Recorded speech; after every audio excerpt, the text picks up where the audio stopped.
seperti yang kita dapat saksikan di kaca TV ni, mungkin ada sedikit penerangan daripada doktor bagaimana sebenarnya boleh orang kata boleh jadi macam tu, doktor. Okey. Sekiranya ini ialah model yang normal ya. Sekiranya kita biarkan arthritis tu berubah sedikit demi sedikit, maknanya kita ada kerosakan pada rawan dan kerosakan ini kita biarkan. Dan dia akan berubah daripada normal kepada begini. Dan juga akhirnya dia akan jadi rosak begini. Dan sekiranya dia jadi begini, jadi lutut kita akan berubah bentuk juga menjadi apa yang kita lihat di dalam gambar tadi. Dia akan jadi bengkok. Dia akan bengkok kerana sebahagian daripada rawan tu lebih haus daripada jadi haus. Yes.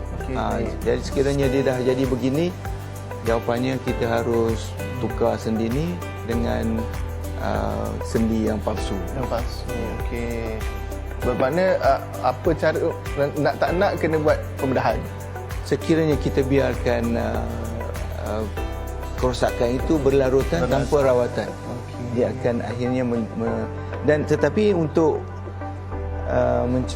mencegah daripada lutut itu menghadapi operasi tukar sendi, kita kena juga buat pembedahan juga. Contohnya sekiranya dia ada ACL yang putus, kita perlu rawat ACL yang putus tu untuk stabilkan lutut dia supaya sendi dia tidak rosak dan berakhir dengan kena tukar sendi.